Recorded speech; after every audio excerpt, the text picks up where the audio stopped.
Bonjour à toutes, avant toute chose je voulais vous souhaiter une heureuse année 2019 puisque j'ai pas encore eu l'occasion de le faire sur YouTube. Plein de bonheur, d'amour, de belles expériences, la santé surtout pour pouvoir profiter de toutes les belles choses que la vie vous présentera.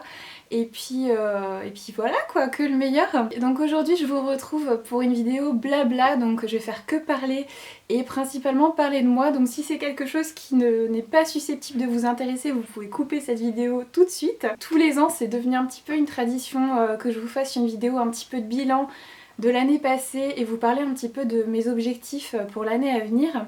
Et aujourd'hui je voulais aussi en profiter pour celles qui ne me suivent pas sur les réseaux sociaux pour vous expliquer un petit peu ce qui s'est passé dans ma vie ces derniers temps. Et ce qui s'est passé va avoir un énorme impact sur ma vie en 2019, donc je pense que c'est bien que je commence par ça parce qu'il s'est produit des événements dans ma vie depuis 1 mois et demi qui ont complètement bouleversé mon existence en fait de manière vraiment importante.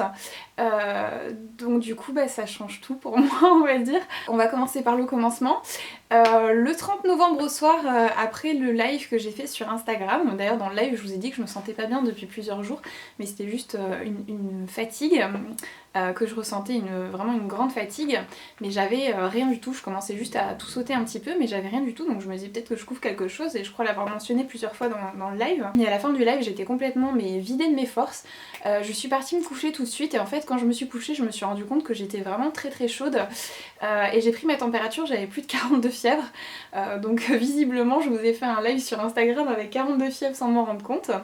Donc dans les jours qui ont suivi, la fièvre a continué à être aussi forte. Et j'ai commencé à tousser de plus en plus, mais je pensais vraiment que c'était une grippe, que ça allait passer. Donc voilà, c'est passé une semaine, les symptômes ont continué à s'aggraver au point où j'ai commencé à avoir des grosses difficultés respiratoires, des problèmes aussi de tachycardie et tout ça, puisque mon corps manquait d'oxygène, donc mon cœur a commencé à avoir des petits problèmes.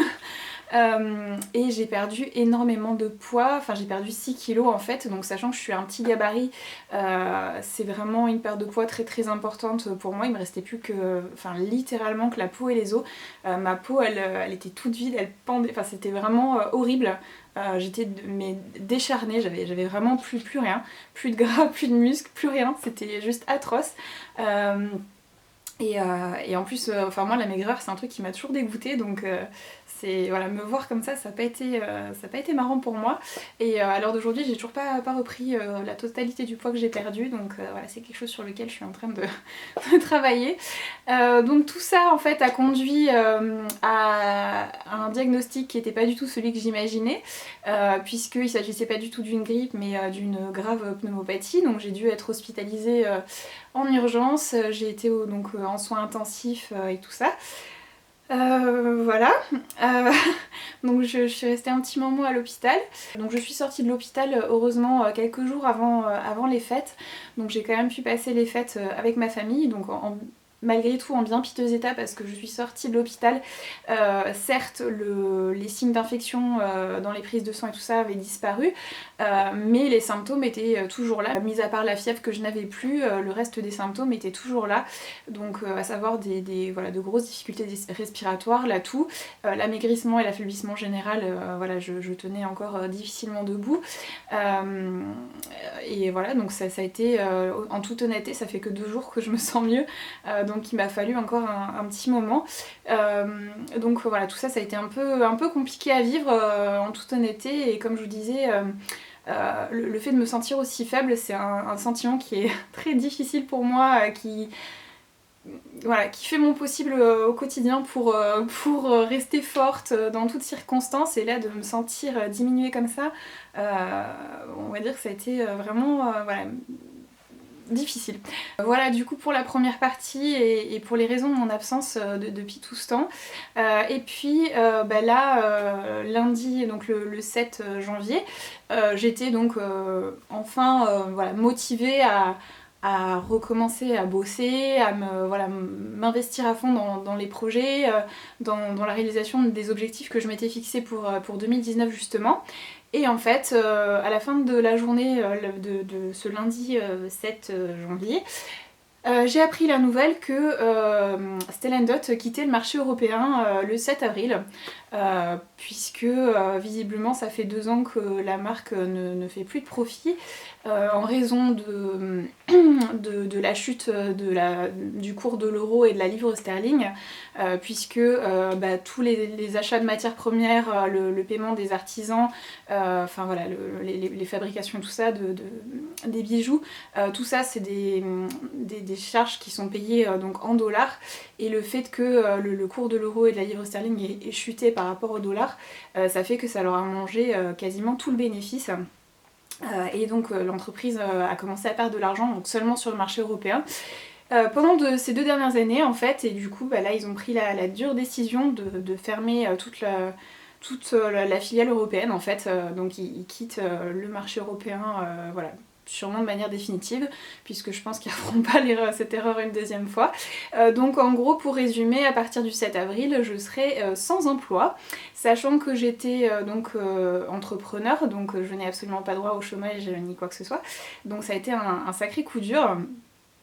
D'autant plus que j'adorais ce que je faisais, j'adorais la marque avec laquelle je travaillais, j'adorais les bijoux que je vendais, enfin voilà, c'était vraiment voilà, une part très importante de ma vie, donc là tout d'un coup je me retrouve privée de cet énorme pan de ma vie, donc même si je vais continuer mon activité jusqu'à la fin, ça a été voilà, un sacré coup dur, donc il m'a fallu quelques jours pour digérer la nouvelle, pour surtout essayer de me ressaisir, de pas céder à la panique, de pas commencer à me dire comment je vais faire pour payer les factures, on va crever la dalle, on va se retrouver à la rue et voilà, tout le tralala, puisque voilà, la plupart d'entre vous le savent, je suis mère célibataire en fait, et j'ai la charge totale de mon fils, donc voilà, il dépend, son bien-être et son confort dépendent entièrement de moi, donc encore j'aurais été toute seule, je pense que c'est quelque chose que j'aurais vécu avec beaucoup plus de sérénité, mais là, sachant que j'ai un petit être de 5 ans qui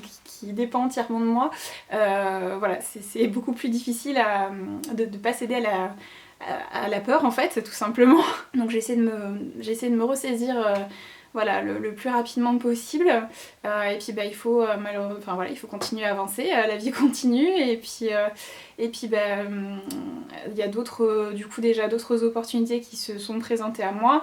Voilà, je vais prendre le temps de faire les bons choix, de prendre les bonnes décisions pour mon avenir et celui de mon fils, et puis je vous informerai de toute façon de tout ça en temps et en heure. Et du coup, par rapport à la sortie de Stella & Dot du marché européen, la collection printemps qui vient de sortir sera donc la dernière. Il y a donc moins 20% sur tout mon site jusqu'à épuisement des stocks. Donc du coup c'est bien évidemment la dernière possibilité de pouvoir acquérir ces pièces là avant la fin de Stella & Dot en Europe, puisque les bijoux ne seront plus vendus chez nous après le 7 avril.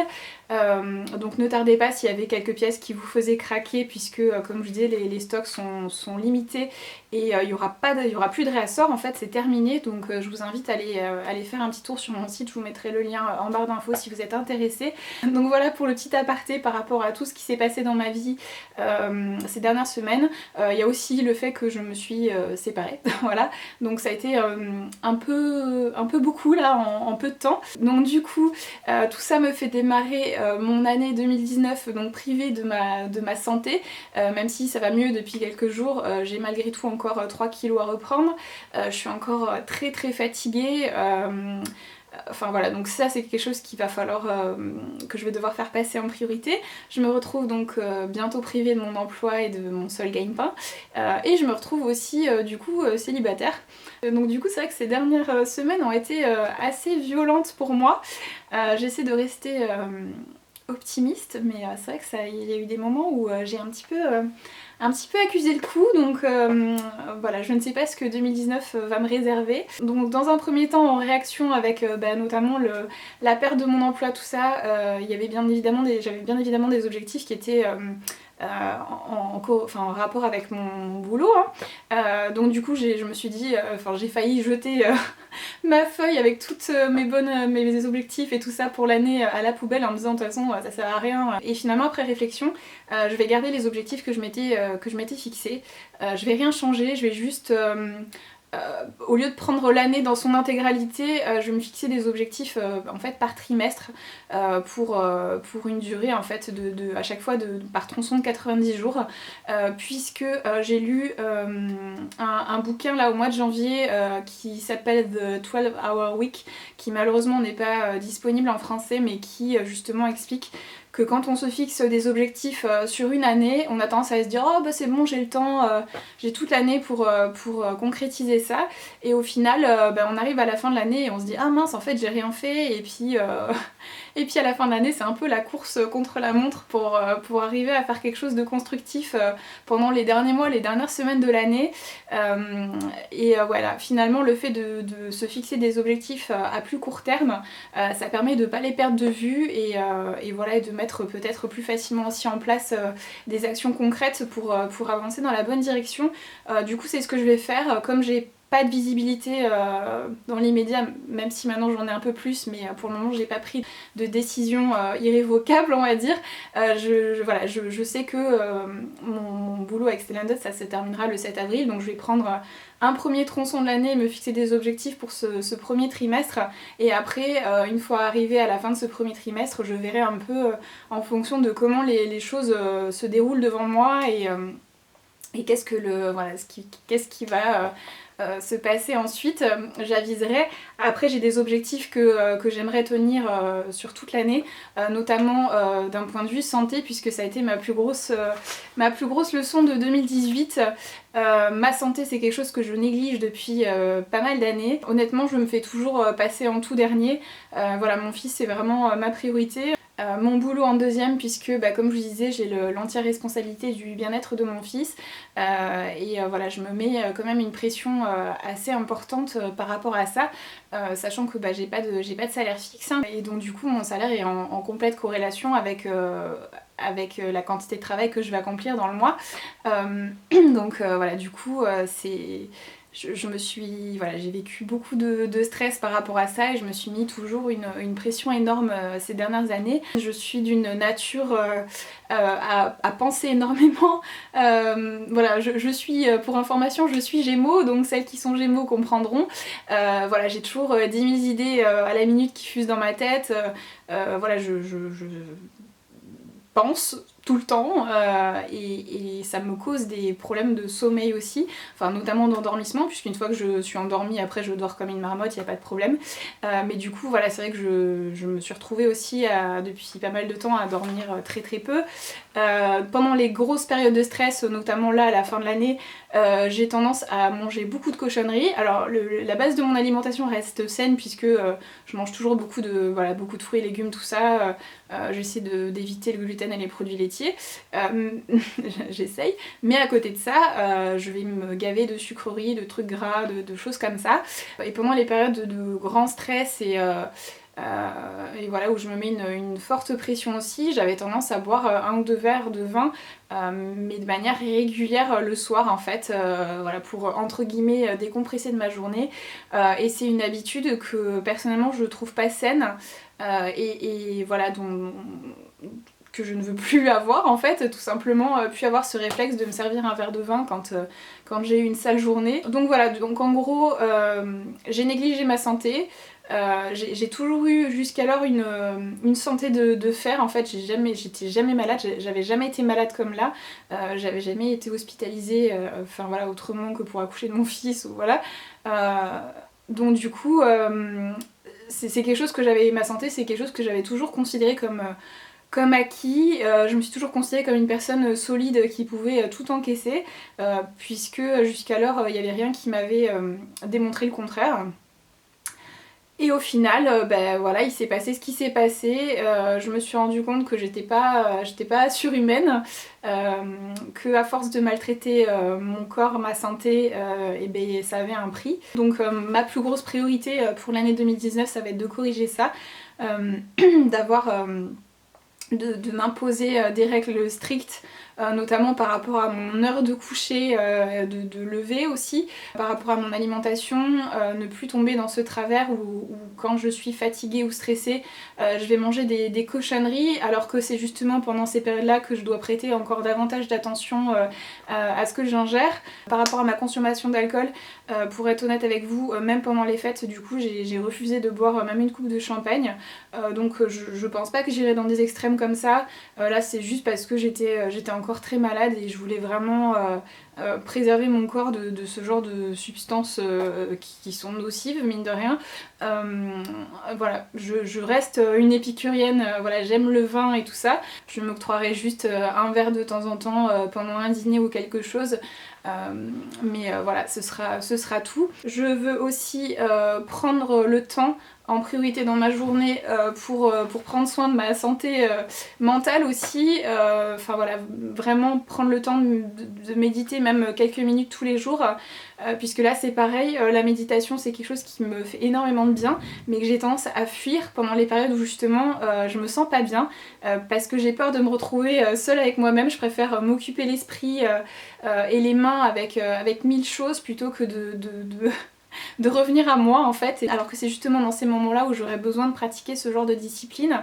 Donc je veux vraiment mettre en place une routine un peu bien-être avant de commencer ma journée en fait, et vraiment faire ça en premier et m'interdire de commencer ma journée de travail tant que j'ai pas pris ce temps pour prendre soin de moi, donc à savoir méditer pendant un moment, faire une séance de yoga ou de pilates ou de musculation, prendre un bon petit déjeuner, enfin voilà, vraiment avoir un genre de petits rituels et pas juste ponctuellement, vraiment tous les jours pour prendre soin de moi et pour commencer ma journée vraiment dans les meilleures conditions possibles, et puis me laisser la possibilité de reléguer tout ça vraiment au dernier plan. Je veux aussi m'octroyer plus de temps pour la lecture, puisque j'étais voilà, j'ai toujours été une grande lectrice, hein, même encore aujourd'hui je lis quand même pas mal de livres, mais je trouve que ces dernières années j'ai consacré moins de temps à ça, et voilà, travailler sur moi, apprendre de nouvelles choses, c'est quelque chose voilà, qui me tient vraiment à cœur. Pour moi, c'est pas parce qu'on a terminé ses études ou quoi qu'on doit arrêter d'apprendre et de nourrir son esprit, et voilà. Donc voilà, je suis toujours assoiffée de connaissances et voilà, donc c'est quelque chose qui est important pour moi, et j'aimerais pouvoir rétablir la place qui lui est due à la lecture dans ma vie. Donc je voudrais prendre un petit moment, même si c'est 10 minutes tous les matins, pour lire quelque chose voilà, d'inspirant et qui peut me servir dans ma vie, et tous les soirs pour justement calmer mon esprit. Je veux éviter ce genre de lecture et plutôt lire des romans ou des choses comme ça qui me font pas cogiter jusqu'à 2h du matin. Donc voilà, du coup essayer de me tenir à ça. Aussi quelque chose dont je vous ai parlé ces dernières années et que j'ai toujours pas fait, sous prétexte que j'avais pas le temps, toujours. Ce qui était le cas, mais on a tous le même nombre d'heures dans la journée, c'est juste que je n'avais pas envie d'en faire une priorité. C'est un choix, ça a été un choix personnel, mais aujourd'hui je me rends compte à quel point c'est handicapant pour de nombreuses raisons, notamment par rapport au temps que ça me fait perdre tous les jours. C'est la question du permis de conduire que je n'ai toujours pas à 31 ans. Donc là, pour la première fois de ma vie, je suis vraiment, sincèrement décidée à le passer. C'est juste, pour moi, c'est juste plus possible de perdre autant de temps tous les jours dans les transports en commun. Honnêtement, ça me saoule de devoir porter mes courses, enfin voilà, jusqu'à chez moi, d'avoir des trajets interminables en bus ou autre. Et puis quand il fait froid comme en ce moment, c'est vraiment, moi qui déteste le froid, c'est vraiment pénible d'attendre le bus, de devoir marcher jusqu'à l'école et tout ça tous les matins. Et voilà, j'en arrive à un point où j'en peux vraiment plus suffisamment pour me motiver à vraiment passer ce fichu permis de conduire. À 31 ans, il est plus que temps, donc là c'est pareil, c'est un gros objectif pour 2019 qui me permettra voilà, de gagner beaucoup de temps, d'être voilà, plus sereine. Pour moi c'est vraiment quelque chose que je peux faire qui va améliorer grandement ma qualité de vie, donc ça fait partie vraiment de mes objectifs principaux pour cette année. Cette vidéo va peut-être sembler un peu décousue parce que j'ai juste fait un mind map pour noter toutes les choses dont je voulais vous parler, mais du coup il n'y a pas vraiment de fil conducteur, hein. C'est un peu, voilà, les idées elles sont un peu venues dans tous les sens, donc je suis désolée si cette vidéo vous semble un peu décousue. Je vais peut-être parfois revenir un peu en arrière et tout ça, mais voilà, pour moi c'était la meilleure façon de vous faire cette vidéo, la plus simple pour moi, donc j'espère que vous m'en voudrez pas trop. Donc un des objectifs que j'ai failli remettre en cause, justement à cause de la perte de mon emploi, c'est les objectifs financiers que je m'étais fixés pour cette année 2019. C'était aussi avec le permis de conduire une grande part de ce que je voulais accomplir cette année. Je voulais être davantage responsable avec mes finances, puisque c'est quelque chose que j'ai toujours géré avec beaucoup voilà, de détachement et de légèreté en fait. Je suis pas du genre écureuil et c'est quelque chose que j'aimerais changer, notamment parce que je sais pas trop ce que demain me réserve donc après le mois d'avril, et j'aimerais avoir un petit matelas de sécurité au cas où, avoir un peu un fonds d'urgence dans lequel pouvoir taper si jamais il y a besoin. Et un objectif que je m'étais fixé aussi avant de découvrir que j'allais bientôt plus avoir de travail, c'était donc de me libérer de toutes les dettes qu'il me reste, puisque voilà, j'ai des dettes que je traîne depuis pas mal d'années, pour lesquelles je faisais le paiement minimum tous les mois parce que pas envie. Mais c'est quelque chose pareil dont j'aimerais me libérer une bonne fois pour toutes. J'aurais pu le faire bien avant, mais voilà, comme je disais, j'ai jamais été une personne très responsable avec l'argent et c'est quelque chose que je veux vraiment changer. Donc voilà, je me suis beaucoup éduquée sur ce sujet-là ces derniers temps. Voilà, j'ai lu plein de bouquins, voilà, j'essaie voilà, d'acquérir les compétences, les connaissances qui me manquent dans ce domaine-là, et puis j'espère que j'obtiendrai les résultats que je veux. Ensuite, je voulais également m'imposer une séparation plus nette en fait entre ma vie personnelle et ma vie professionnelle. Mon bureau est dans le salon en fait, donc bien souvent même le soir et tout ça, quand mon fils est rentré de l'école et tout, j'ai tendance à continuer à travailler alors qu'il est là. Voilà, donc en gros tout est mélangé, il n'y a pas de séparation. Je travaille tout le temps en fait, toute la journée, toute la semaine, souvent le week-end aussi. Donc il n'y a pas je me suis jamais imposé de limite à ce niveau-là. Et je pense que c'est quelque chose voilà, qui a eu un impact négatif dans ma vie, sur ma vie sociale, sur ma relation avec mon fils aussi. Enfin voilà, donc c'est vraiment quelque chose que je veux vraiment m'imposer une discipline avec, voilà, malgré le fait que je sois entrepreneur, des horaires de travail après lesquels je ne travaille plus, j'éteins mon ordinateur, j'éteins mon téléphone et je me consacre à toute autre chose. Et voilà, ça c'est vraiment quelque chose que je veux voilà, mettre en place cette année, dans le but principalement de passer davantage de temps de qualité en fait avec mon fils, puisque il va avoir 6 ans le 20 mars, et en toute honnêteté j'ai pas vu ces dernières années passer, c'est passé à toute vitesse. Alors on a fait plein de choses ensemble, on a vécu plein de beaux moments, mais je me rends compte que ça passe tellement vite qu'en un clignement d'œil, il va être, enfin voilà, il va avoir 18 ans, il va quitter la maison et j'aurai l'impression pas d'avoir tout raté, mais de pas en avoir profité autant que je l'aurais voulu. Donc voilà, c'est vraiment quelque chose que je veux pouvoir faire cette année. Par rapport à tout ça, j'ai profité des fonctionnalités de mon téléphone et je me suis imposé donc qu'1h30 de réseaux sociaux tous les jours, ce qui était déjà énorme. Mais je me suis rendu compte qu'il y avait certains jours où je dépassais cette limite, donc je me suis dit mais c'est pas possible de passer autant de temps tous les jours sur les réseaux sociaux, c'est complètement ridicule. Et je n'ai accès à quasiment aucune de mes applications et tout ça entre 22h et 6h30 du matin. Donc du coup ça m'oblige à ne pas prendre mon téléphone, à ne pas consulter mes messages, puisque de toute façon je n'y ai pas accès pendant ces heures-là. Donc voilà, c'est une bonne manière de m'imposer ça et puis de me le rappeler à chaque fois où machinalement je vais prendre mon téléphone, parce que je me rends compte que j'ai ces pulsions qui sont même pas conscientes en fait. C'est voilà, des habitudes, des réflexes et tout ça, et le fait d'avoir ce message qui apparaît comme quoi j'ai pas le droit de consulter cette application à ce moment-là, ça me fait voilà, réaliser que non, mon téléphone il doit rester posé et je n'y touche plus pendant ces heures-là.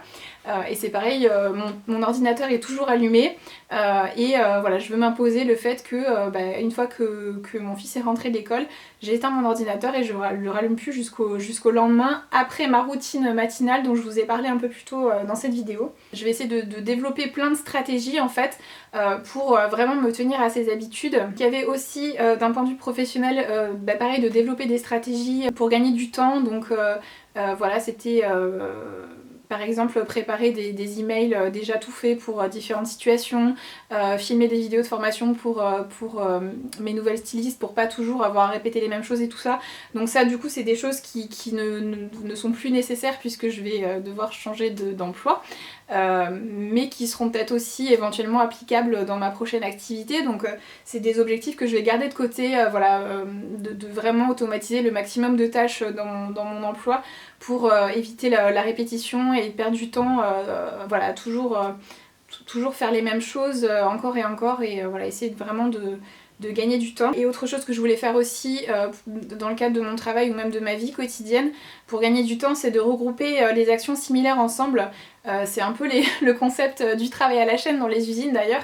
On s'est aperçu que quand une personne répète la même tâche encore et encore, elle est plus efficace que quand elle doit accomplir à la suite de différentes tâches en fait. Donc du coup de regrouper toutes les tâches un peu similaires ensemble, ça fait gagner énormément de temps.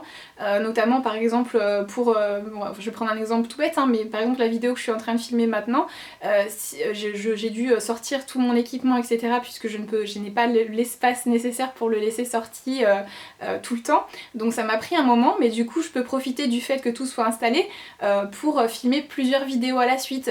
Et après le lendemain faire le montage de toutes mes vidéos en même temps, enfin voilà, et de regrouper les actions similaires ensemble. Du coup ça permet de gagner du temps. Donc là c'est quelque chose que je veux faire aussi cette année. Voilà, ça peut être par exemple si vous faites des courses tous les jours, de décider de vos menus à l'avance le dimanche et de faire vos courses qu'une seule fois dans la semaine et vraiment acheter tout ce dont vous avez besoin pour la semaine plutôt que d'y aller tous les jours en vous disant qu'est-ce que je fais à manger ce soir, etc. Ça vous fait perdre énormément de temps ce genre de, entre guillemets, de comportement. Donc voilà, du coup c'est quelque chose que je veux aussi essayer de mettre en place le plus possible. Par rapport à ma chaîne YouTube et tout ça, c'est quelque chose dont je voulais vous parler parce qu'il va y avoir des changements. Ça fait un moment que je me tâte par rapport à ça et tout ça. Mais pour en avoir discuté avec certaines de mes amies ces derniers temps, et voilà, j'avais pris la décision, déjà même avant de tomber malade et tout ça, de vous montrer davantage de ma vraie vie en fait, puisque c'est vrai que voilà, je parle pas forcément de moi, mais c'est vrai que sur YouTube il est véhiculé souvent une image un peu de perfection, de vie parfaite, mais la réalité ça n'a strictement rien à voir avec ça. On a tous voilà, il y a vraiment un envers du décor que vous ne voyez pas et c'était c'est quelque chose d'important pour moi de me montrer davantage vulnérable et de partager davantage de choses avec vous, des choses réelles, des choses avec lesquelles vous pourrez peut-être vous identifier plus facilement, et puis tout ça dans un but un peu de faire les choses ensemble et puis de trouver des solutions ensemble pour des problématiques qu'on peut toutes rencontrer dans nos vies, parce que le but de ma chaîne c'est ça, c'est d'aider, de vous aider, de vous apporter des solutions, que ce soit au niveau de la beauté ou n'importe quel domaine enfin, voilà, de la vie en fait. Donc du coup je vais commencer à faire des vlogs en fait et vous montrer ma vraie vie qui est pas si reluisante que ça. Surtout là, après avoir été malade pendant plus d'un mois, je vous dis pas l'état de mon appart, de ma vie, de tout en fait. Et je me dis aussi que le fait comment dire, de faire les choses avec vous, de les documenter en vidéo, de vous montrer tout ça, peut-être que ça vous aidera aussi enfin ça vous motivera, ça vous donnera envie vous aussi de mettre de l'ordre dans votre vie, d'agir dans la direction des choses que vous voulez accomplir. Donc du coup ma chaîne YouTube va prendre un tournant un peu plus lifestyle que juste clairement mode et beauté. Alors il y aura toujours de ça, mais il y aura aussi voilà, d'autres choses. Je voudrais vous parler voilà, de sujets que j'ai approfondis ces dernières années, notamment par rapport à tout ce qui traite voilà, d'organisation, de vie quotidienne, tout ça. Je pourrais éventuellement vous montrer les routines que j'ai mises en place pour justement pas me retrouver complètement débordée et enfin voilà, me sentir submergée au point où j'ai juste envie enfin, voilà, de laisser tomber. Donc voilà, je voudrais partager tout ça avec vous. J'espère que ces changements sur la chaîne vous plairont. On verra. De toute façon, je vais essayer, je vais voir quelle sera votre réponse à tout ça. Mais voilà, j'aimerais vraiment faire les choses ensemble. Il y a beaucoup de choses qui vont pas dans ma vie aujourd'hui. Dans mon appartement aussi, je vais vous en parler après. Là, notamment devant moi, j'ai une pile de linge, une montagne de linge posée sur ma commode. Je dois faire un énorme tri dans ma garde-robe que je ne peux pas faire pour le moment puisque je ne fais pas mon poids habituel. Donc du coup je ne peux pas décider de ce qui me va, de ce qui me va pas, puisque pour le moment il y a quasiment rien qui me va. Donc déjà tant que j'aurais pas repris le poids que j'ai perdu, je pourrais pas m'atteler à cette tâche. Mais il y a plein d'autres choses dans mon appartement qui doivent changer, notamment, mais pas que dans mon appartement, dans ma vie en général. Et voilà, c'est des choses que je veux vous montrer en fait, et je veux qu'on fasse tout ça ensemble. Et parce que je pense que ça nous motivera, et voilà, et j'espère que vous aimerez ce petit aperçu de mon quotidien que voilà, que vous allez pouvoir voir dans les prochains mois. Du coup, bien évidemment, j'aimerais continuer à développer ma chaîne YouTube, être plus régulière dans la production de vidéos. Voilà, toutes ces stratégies pour gagner du temps, c'est aussi pour avoir davantage de temps à vous consacrer, parce que ma chaîne YouTube est importante pour moi, vous êtes importante pour moi, et ça me fait me sentir mal de vous négliger en ne postant pas de vidéos parfois pendant plusieurs semaines. D'autant que des idées, j'en ai plein, il y a plein de choses que je veux partager avec vous. Pour ça, j'aimerais poster plus souvent, vous montrer davantage de ma vraie vie pour que vous puissiez plus facilement vous identifier à moi, et puis développer aussi mes compétences en vidéographie et en montage vidéo pour vous proposer quelque chose de plus esthétique encore et de plus abouti. Par rapport à Instagram, qui est mon réseau social préféré, sur lequel je suis le plus présente, c'est pareil, j'aimerais continuer à le faire grandir, à partager des choses avec vous, pareil, proposer peut-être de plus jolies photos, améliorer mes compétences dans ce domaine-là, peut-être partager aussi plus de ma vie en story, chose que je fais très peu finalement, et ça peut peut-être aussi vous plaire. Donc voilà, du coup, si vous ne me suivez pas encore sur Instagram, n'hésitez pas à le faire, vous avez le lien en barre d'infos, ça me ferait très plaisir. Par rapport à mon appartement, comme je vous le disais, c'est quelque chose dont je vous avais déjà parlé, je crois, l'année dernière, et pourtant j'ai pas fait grand chose cette année pour améliorer tout ça. Ça fait pas mal d'années que je suis dans mon appartement, je crois que ça fait 3 ans et demi, j'ai pas pris le temps de le meubler, de le décorer, de l'équiper comme j'aimerais. En toute honnêteté, je n'ai même pas de cuisine à l'heure d'aujourd'hui, et c'est quelque chose qui me donne pas envie de cuisiner, justement, moi qui adorais cuisiner avant. Donc là c'était une des premières problématiques concernant mon appartement que je comptais résoudre en janvier. Donc ma nouvelle cuisine est arrivée, enfin ma cuisine tout court parce que j'en avais pas avant, est arrivée donc vendredi, donc il faut que je la monte, que je l'installe et tout ça, et je vais tout faire toute seule, même découper le plan de travail et tout. C'est quelque chose que j'ai jamais fait, donc je vais vous filmer tout ça, on rigolera peut-être bien tout ensemble, qui sait. Donc du coup ça me donnera sûrement beaucoup plus envie de cuisiner, et ça m'évitera de garder tous mes ustensiles de cuisine dans des caisses sur ma terrasse, ce qui était absolument pas pratique, puisque maintenant j'aurai des meubles pour ranger tout ça. Je suis toute la journée chez moi, je travaille chez moi, donc c'est important pour moi de me sentir bien dans mon environnement, et voilà, et il faut vraiment que je fasse ce qu'il faut pour changer ça, pour que mon appartement soit fonctionnel, que je le trouve beau, que je me sente... Donc voilà, c'est une chose sur laquelle j'aimerais travailler cette année, donc ça sera avec les moyens du bord du coup, puisque je ne sais pas ce qui m'attend dans les prochains mois. J'espère que tout ira bien, mais malheureusement je ne peux pas prédire l'avenir, donc on verra bien quelle tournure vont prendre les événements. J'ai également binge-watché toute la série sur Marie Kondo sur Netflix, donc ça m'a redonné envie de faire un énorme tri dans toutes mes affaires, puisqu'il y a tellement de choses dont j'aimerais me séparer. C'est quelque chose que j'avais déjà fait il y a quelques années, mais j'aimerais encore davantage voilà, me libérer de toutes ces possessions matérielles qui me sont plus utiles. C'est comme un poids dont j'aimerais me libérer en fait de plus en plus et voilà, donc c'est un processus par lequel je vais repasser encore, voilà, de refaire tout ce tri en suivant la méthode KonMari du coup, que je vous montrerai aussi peut-être en vidéo si ça vous dit. Et il y a également aussi quelque chose que j'ai appliqué dans ma vie ces dernières années, pas toujours de manière suffisamment drastique, c'est donc la méthode Fly Lady en fait pour gérer toutes mes routines en fait de tâches ménagères pour garder mon appartement propre et rangé. Il y a des moments où je m'y tiens très très bien, il y a d'autres moments où j'étais tellement débordée que du coup voilà, malheureusement mon appartement se retrouvait sans dessus dessous et dégoûtant, mais voilà, du coup c'est des routines qui fonctionnent très très bien pour moi, et que voilà, auxquelles j'aimerais me tenir de manière plus drastique, pour justement éviter de me retrouver submergée de tâches, parce que j'ai pas fait un petit peu tous les jours en fait. Donc c'est une méthode aussi que je vais partager avec vous parce que je la trouve vraiment brillante et très efficace. Donc voilà, je vous en parlerai dans les prochains mois, je vous montrerai ma routine ménage si ça vous intéresse. Moi perso c'est des vidéos que j'adore regarder, c'est peut-être un peu tordu mais je me dis que peut-être qu'il y en a d'autres comme moi qui aiment regarder les gens faire le ménage. Ensuite, qu'est-ce que j'ai oublié sur ma liste? Bah écoutez, pas grand chose, il y a juste 3 endroits que j'aimerais voir en France, donc là c'est un peu plus...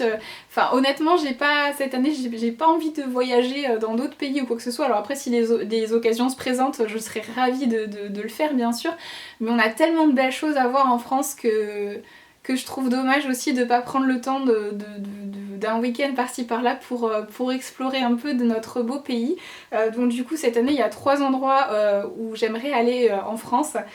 Donc le premier c'est la forêt de Brocéliande, puisque voilà j'adore les légendes arthuriennes et tout, et c'est un endroit où j'ai toujours rêvé d'aller et j'ai jamais eu l'occasion de le faire, donc du coup c'est quelque chose que je vais sûrement faire au printemps avec ma maman je pense. J'aimerais également aller à Rocamadour, ça a l'air juste magnifique et c'est un endroit que j'aimerais vraiment découvrir. Et dernier endroit que j'aimerais visiter c'est la cité médiévale de Carcassonne, c'est pas très loin de chez moi aussi, enfin c'est à quelques heures de route mais c'est pas non plus quelque chose qui sera difficile à concrétiser, et malgré tout j'ai jamais pris le temps d'y aller donc ouais, du coup c'est ces 3 petites choses que j'aimerais faire aussi donc en 2019. Donc voilà du coup pour mes objectifs pour l'année 2019, et je vais faire mon possible pour vous tenir au courant voilà, de mes progrès dans ces domaines-là, et qu'on puisse partager tout ça ensemble, que je puisse aussi vous aider en vous apportant des solutions. Et n'hésitez pas donc à me partager aussi vos objectifs, parce que moi personnellement j'aime pas dire bonne résolution, pour moi c'est des objectifs. Dans les commentaires ça me ferait vraiment très plaisir de voir ce que vous projetez pour cette nouvelle année qui commence, ce nouveau départ. Et puis n'hésitez pas aussi à me dire ce que vous pensez de mes projets pour la chaîne YouTube, me dire quelles vidéos vous ferait plaisir de voir sur cette chaîne, les choses dont vous aimeriez que je vous parle davantage. Voilà, je suis vraiment très curieuse de tout ça, j'espère que vous n'avez pas trouvé cette vidéo trop longue et trop pénible. Je vous fais des gros bisous à toutes et je vous dis à vraiment très bientôt.